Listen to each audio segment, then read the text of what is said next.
Hey everyone, this is Derrick Broze with the Conscious Resistance Network, and today we are going to talk about 5G, the FCC, corruption, and all that involves. First, though, I want to remind you guys to bookmark theconsciousresistance.com to get all of our latest content. You can sign up for our email newsletter, which I'm trying to send out fairly regularly. You can follow us on minds.com, on Steemit. You can follow us or join our Discord channel. You can get text updates directly to your phone, which I recommend. And you can support us on patreon.com/Derrick Broze if you want to keep us going. You can also support us and yourself and your health by getting some products from My Brave Botanicals, including a free ounce of kratom, and they have CBD as well. Of course, all of these things that the government thinks are bad for you and probably will soon try to make illegal. So check that out.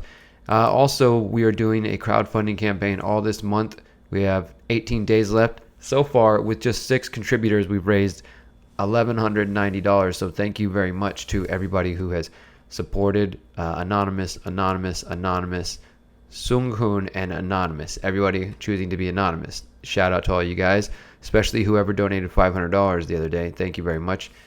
And anybody else who wants to donate, what do we have? 33, 34, almost 35,000 subscribers on YouTube. And I know you're not all seeing this, but let's say there's at least a couple thousand of you who see this. If each of you donated $5 or even $1, then that would secure the Conscious Resistance, going to be around for another few months to a year. So as I've told you recently, because of independent media being attacked and censored everywhere, I've lost all of my paid writing gigs on all of the independent media sites. We'll see if any of that changes, but for the moment, I'm completely dependent on you guys. So check this out if you want to.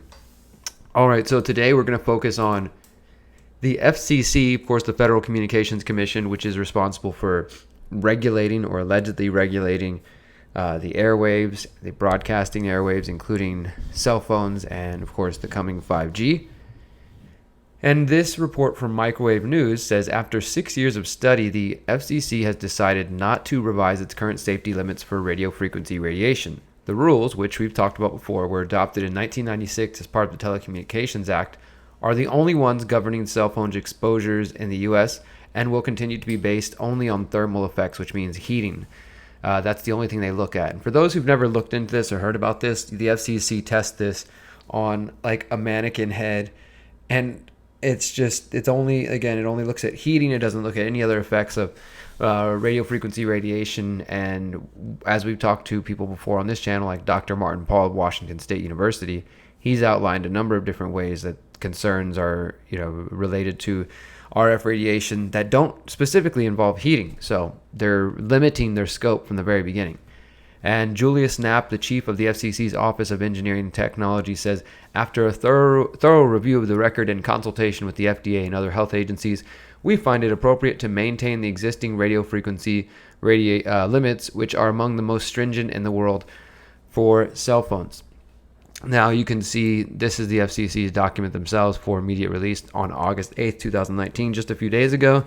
Chairman Ajit Pai proposes to maintain current radio frequency exposure safety standards. FCC says the limits for handheld devices are among the most stringent in the world. But let's see. We also have this, a quote from Jeffrey Shurin, a director of the Food and Drug Administration's Center for Devices and Radiological Health, wrote to the FCC, quote, the available scientific evidence to date does not support adverse health effects in humans due to exposures at or under the current limits, and no changes to the current standards are warranted at this time. The FCC new draft includes three main components: maintaining the current standards, that they should not change or update these standards that have not been looked at since 1996 and are, as I said, are already problematic, and that increasing amount of studies and independent studies already show health problems at the levels that the FCC are safe and allowable. So even at those standards, when you're not just focused on heating, you can find other health problems. But the FCC says we must maintain the current standard. They also called for establishing uniform rules for determining compliance with radio frequency standards. This would establish a set of guidelines agnostic to the service or technology, using science-based metrics and around frequency, distance, and power to determine how entities assess whether they are in compliance with radio frequency standards. And, of course, formalizing the application of existing standards to certain frequencies. So, just bureaucratic just bureaucratic nonsense going on. But what is important here is the FCC is coming out and saying they think that they already have the most stringent standards when it comes to cell phones, although places like Brussels, Belgium have already banned it and said, like, look, we're not going to put our people into an experiment or let them be guinea pigs until there's further studies. The U.S. claiming they have the most stringent standards. And these standards, of course, will apply to 5G and to all handheld technology. As Microwave News here reports, FCC officials said at a press briefing, quote, "There's nothing special about 5G, according to a report from CNET." They went on to argue that scientific evidence to date indicates that in terms of causing health effects, 5G is no different from any other cellular technology, including 4G or 3G. The high-frequency signals, millimeter waves used to deliver 5G, also pose no risk, they said, pointing out that existing RF exposure guidelines apply to 5G. So, what's important to look at, though, they quoted Jeffrey Shuren, scientist with the director of the FDA Center for Devices and Radiological Health, who says that there are no scientific evidence of adverse health effects and health effects in humans. He clarifies in humans, but we haven't really. The FCC has also previously admitted there hasn't been any testing specifically with 5G. Neither has the industry has also admitted the same thing. And I want to point you back to an article that I wrote last fall, November 2018, when I was really starting to dig into the whole 5G situation and getting to understand it better. And it says, new studies published by the National Toxicology Program and Environmental Research provide clear evidence that radio frequency radiation emitted by cell phones can cause cancer. And I wrote this based on the now sort of infamous National Toxicology Program study that was completed last fall, and it was like a $35 million 10-year study. And in that, they found that 2G and 3G, which are technologies we've been using for decades now, and of course, we're already headed towards 5G, that 2G and 3G found an increase in tumors in certain rats and their brains and adrenal gland of exposed male rats. And for female rats, male and female mice, the evidence was equivocal as to whether cancers observed were associated with exposure to radiofrequency radiation. And although the scientists cautioned against applying the results to the human health exposure, other researchers have said, well, this is exactly how we study everything, is we test it on rats and animals first, and that gives us a pretty good idea of how it's going to affect humans. And that's just standard practice. But the FCC in this situation, and some of the FDA, including Jeffrey Shuren, the guy I mentioned here, saying that it shouldn't apply. So again, Jeffrey Shuren, director of the FDA, he steps in and says, after reviewing the study, we disagree, however, with the conclusions of their final report regarding clear evidence of carcinogenic activity in rodents exposed to radiofrequency energy.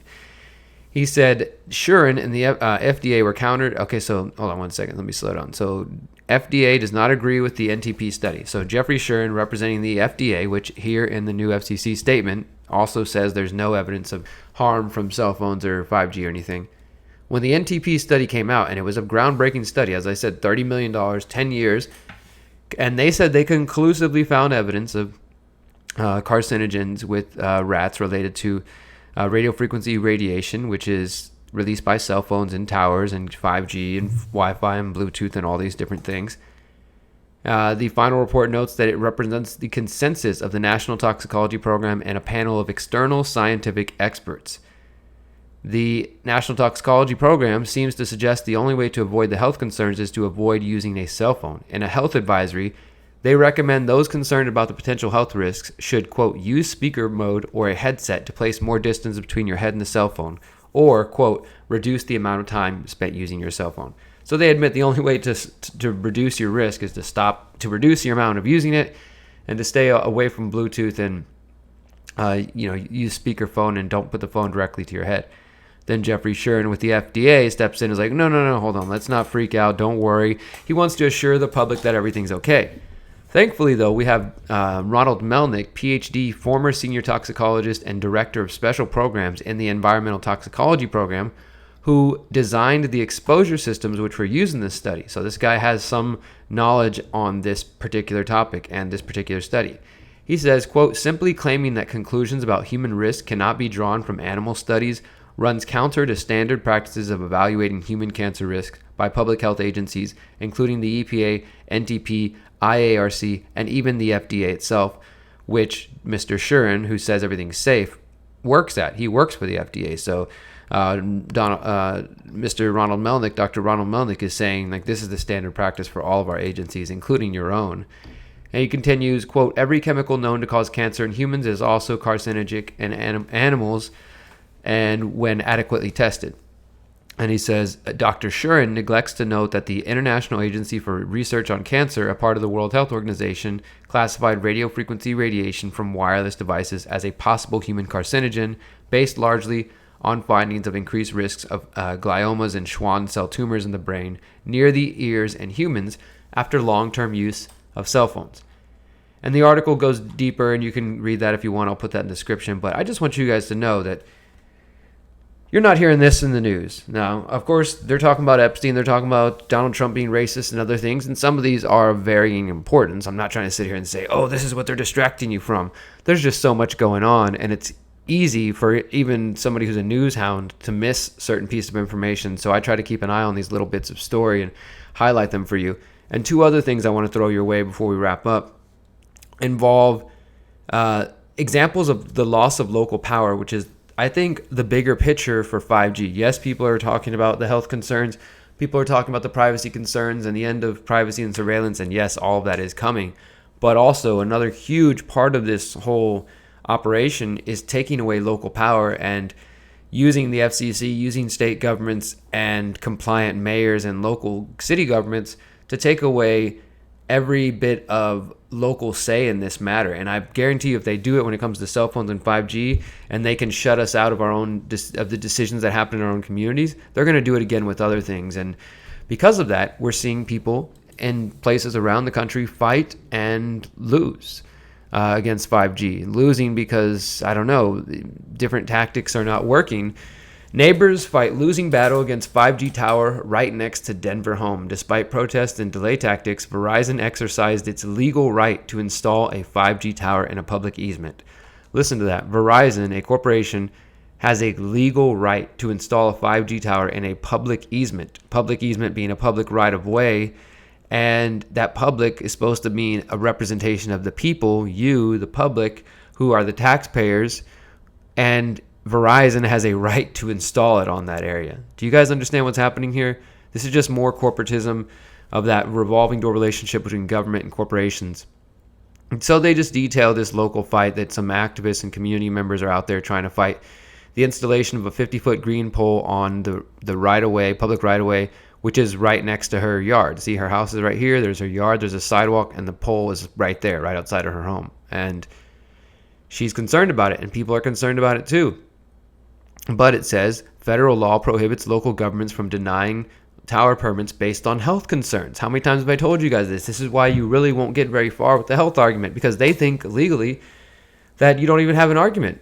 In addition, the government says there is no conclusive evidence that the signals from cell phone towers are harmful. Heather Burke with the City of Denver's Public Works Department says this is happening everywhere, not just in Denver. Burke says federal law mandates that city grant permits within 90 days for these towers. And remember, that was also because of an executive order by Donald Trump earlier this year, where he said cities are greedy. You know, sometimes they try to overcharge how much money they get from these companies, and they take forever. So we're changing that. They can't decide how much they want to charge, and they only have 90 days. But she says the city does make sure that each tower is tested and certified and that they follow design standards to be less intrusive. So people are trying to place as many small, but I guess technically legal limitations against the installation of new towers in different places. But at the end of the day, At the end of the day, there's only so much you can do. So people are having to either protest, go to city council and scream and yell. Other people, I see you guys commenting saying, oh, I'm going to shoot them down if they come in my neighborhood. I don't know how many of you are serious, but it might really be the only option you have at some point. This is another example here in San Diego County. Says small cell ordinance ruffles feathers. A vote to adopt an ordinance to comply with federal 5G rules was met with frustration from supervisors, industry, and the public. Among other things, the county will require submission of annual radio frequency reports. So again, this is an example of a county a local government trying to fight back and only having so many options because of what the federal government has done, and Verizon and the FCC and the CTIA, the Cellular Telephone Internet Association, big wireless lobby, taking away your local power, that people can only pass ordinances that require certain things. Like for this one, it says the amended ordinance now includes 3 recommendations made by the county planning commissions: that small cell wireless facilities be required to submit annual radio frequency reports, that they comply with the FCC's maximum permissible exposure requirements, which we just read about, that the FCC is keeping their same standards, which are based on 1996 standards, and they say don't need to be updated. So all this is saying, as long as you follow what the FCC is doing, which that's not really like a big win, and that they post a sign at facilities warning of radio frequency emissions. That's a pretty good one, I'd say, at least warning people, and requiring them to file reports. Well, they hate that, and so even the industry, despite them still being able to do the tower, they're upset that they have to do these 3 little recommendations. It says supervisors declined to adopt 3 other recommendations because they might have violated federal law. Don't you get this? This is another example of federal law usurping local power and local law. The rejected recommendations include requiring small cell facilities in the public right-of-way to have a 100-foot setback from all residential buildings. Nope, can't do that. That's too much. The FCC says they can put it as close as they want, so you can't give them a 100-foot barrier. And it says, in the end, the bulk of recommendations for today, considered for today, are the best that we can do. I feel strongly about that, and I feel that to do nothing would be an injustice to the people in the area. We have pushed these requirements as far as possible based on the working parameters we must legally follow. So you see, they have to legally follow. A federal law passed last year to accelerate the spread of 5G requires San Diego and other municipalities to loosen some rules for cell towers, speed up the approval, and lower fees. So they're taking away potential funding from the cities, even if the people did want it. They're forcing them to do it as soon as possible, and they're also loosening certain rules. The law also prevents municipalities from regulating the location of towers for health reasons. Again, you can't regulate it based on health, only allowing them to regulate the tower for visual impact and safety in a, quote, reasonable way. So, yeah, just realize what's going on, guys. Opponents worry that radio frequency emissions could prove a health risk, in addition to potentially obstructing views, harming neighborhood aesthetics, and bringing down property values. It's happening everywhere. And some residents and industry members were unhappy. Sprint's complaining about it. The supervisors stressed their frustration at the federal government for infringing on their right to regulate local land use, especially as it relates to health concerns. We share your frustration. This is just crazy, Supervisor Jim Desmond told the audience. We don't do a damn thing here to help protect our own residents for aesthetics, for health, or hardly anything else. Jacob, whose district includes the largest portion of the county's unincorporated area, promised the county would continue to fight against the FCC law. San Diego County filed an amicus brief earlier this year, joining other cities, counties, and states opposing the FCC law. The county also signed on to support 2 legislative efforts to undo the law in the U.S. House and the Senate. So, people are fighting it on the state, city, local level, filing bills. People are trying to fight it at council, and it's happening everywhere. But here in Houston, they try to act like I'm the crazy one for even bringing these concerns up. But there's a lot of people who are asking these questions. And people are realizing that the Fed's already sold us out. So I don't really know what our options are. I'm trying to do anything, educate people, become mayor to stop it if possible. But if it happens, because it's rolling forward pretty quickly, then your only option may be to take it down after the fact. I'm not giving anybody advice. I'm just saying I'm trying to be proactive and slow it down or stop it before it gets to that point. But it may get to that point.